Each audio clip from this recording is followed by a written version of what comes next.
Ako din si April Flor from San Tipolo by Bohol. Karong tuiga grade 10 pa ko din. Napoy ako mga igsoon duha grade 3 o grade 5 na kami dire sa isa ka balay tulo may kabuok.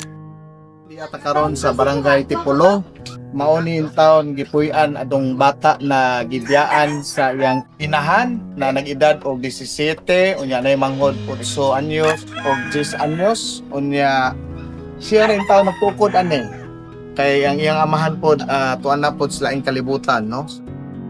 It reminds me sa akwang amahan, no, si Papa Erico, na bisag sa kapobre-pobre sa akong amahan, nangindahay gud siya na mahimong usa ka professional sa umabot na higayon.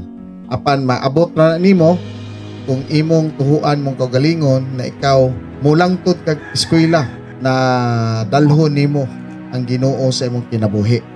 Kay kung wa kay pagampo, wa kay pagsalig sa tong labaw makagahom, then bisag unsa itong buhaton di gyud nato makabuot.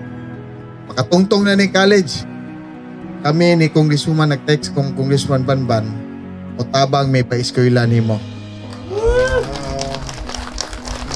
Motabang may og pa-eskwela aning bataa aron gayud mahulma gyud ang tinuod niyang kaugmaon. Kay kaning kaugmaon ato man gyud maansya ang atong kaugmaon kung unsa pod ang atong maabot na edukasyon, no?